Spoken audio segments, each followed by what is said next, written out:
జై భగవద్గీత. కృష్ణం వందే జగద్గురు. నిత్య జీవితంలో భగవద్గీత, భగవద్గీతతో నిత్య జీవనం. మన ఈ కార్యక్రమంలో పనులు ఎలా చేయాలి అనే విషయాన్ని పరమాత్మ మనకి ఈ యొక్క నిష్కామ కర్మయోగంలో చెప్పడం జరిగింది. 3వ అధ్యాయం కర్మయోగంలో 16వ శ్లోకంలో పరమాత్మ ఒక విషయం చెప్పడం జరిగింది.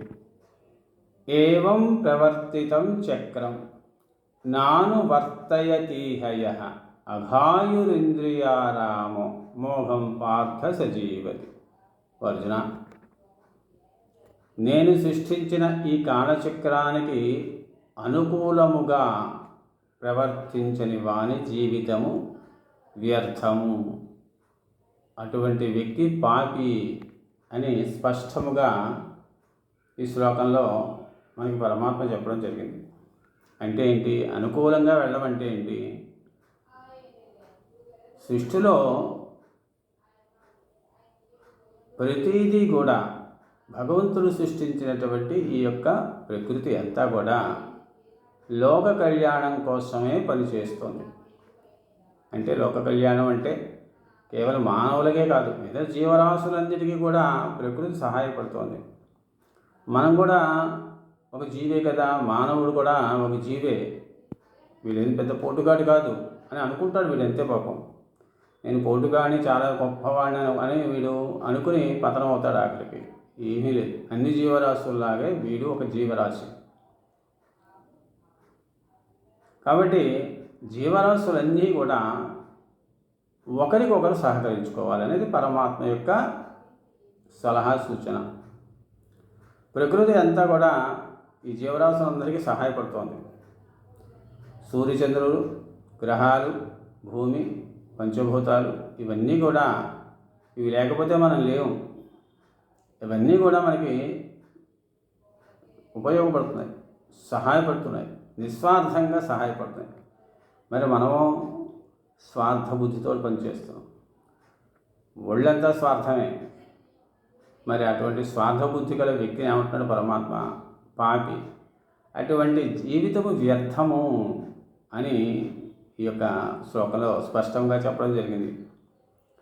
కాబట్టి నిష్కామ కర్మ, నిస్వార్థ సేవ, ఇలాగా మానవుడికి దిశానిర్దేశం చేశారు పరమాత్మ. మనకే కాదు, సృష్టిలో అన్నీ కూడా చూడండి. పశువులు, వృక్షాలు, నదులు, సముద్రాలు, ఇలా లోకంలో అన్నీ కూడా ఎవరి కోసం ఇవన్నీ ఉన్నాయి? మన కోసమే, లోకం కోసమే పనిచేస్తున్నాయి ఇవన్నీ. మనం కూడా అలాంటి వ్యక్తులమే. ఇతరుల కోసం పనిచేయాలి, పరుల కోసం పనిచేయాలి, లోకాన్ని ఉద్ధరించడం కోసం పనిచేయాలి, లోక కళ్యాణం కోసం పనిచేయాలి, పరోపకారం కోసం పనిచేయాలి.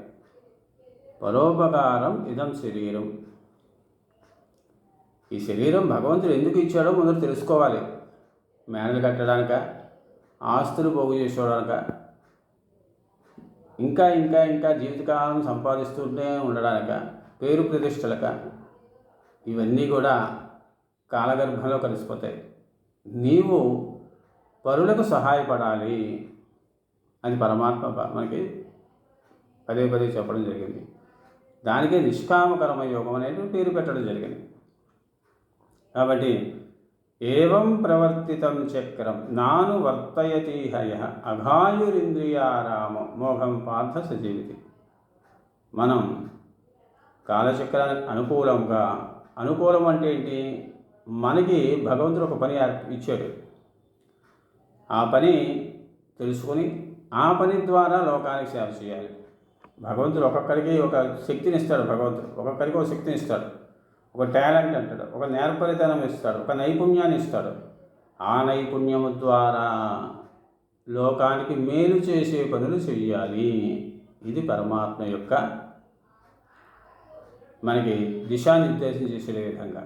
కాబట్టి ఈ నిష్కామ కర్మయోగంలో ఈ వీడియోలో పాయింట్ ఏంటి? నేచర్కి అనుకూలంగా అంటే ప్రకృతికి అనుకూలంగా అంటే భగవంతుడు నిర్దేశించినట్టుగా ఈ కాలచక్రానికి అనుకూలముగా మనము చేయాల్సిన పనులను నిస్వార్థ బుద్ధితో నిష్కామ కర్మతో లోక కళ్యాణం కోసం పని చెయ్యాలి. మన కోసం ఎంత చేసుకున్నా దండగే, అది మన వెంట రాదు. నువ్వు చేసిన కర్మే నీ వెంట వస్తుంది. ఆ కర్మ ఎలా చేయమంటున్నాడు? నిష్కామ కర్మయోగము, స్వార్థం లేకుండా ఏమి ఆశించకుండా పనిచేయి అనేది పరమాత్మ యొక్క స్పష్టంగా మనం చెప్పినటువంటి ఒక సూచన. కాబట్టి ఈ యొక్క వీడియోలో కాలానికి అనుకూలంగా భగవంతుడు నిర్దేశించిన కాలచక్రం ఏదైతే ఉందో దానికి అనుకూలముగా మనం వెళ్ళడానికి ప్రయత్నం చేద్దాం. తద్విరుద్ధంగా పెడితే మనకే నష్టం, దాని యొక్క కర్మతాలకు ఫలాలు మనమే అనిపించాల్సి వస్తుంది. కాబట్టి భగవంతుడు చెప్పిన ప్రకారం మనం నడుచుకుంటూ వెళ్ళిపోతాం. ఆ పరమాత్మ యొక్క పాదాల దగ్గర ఇప్పుడు మనం ఉందాం, ఆయన పాదాలను గట్టిగా పట్టుకుందాం. అదొక్కటే మనకి అందరికీ చేయాల్సిన పని. భగవంతుని యొక్క పాదాలను గట్టిగా పట్టుకోవాలి. పట్టుకుంటూ మన లోక కళ్యాణం కోసం పనిచేయాలి. ఇది ఫైనల్. పని చేయాలి.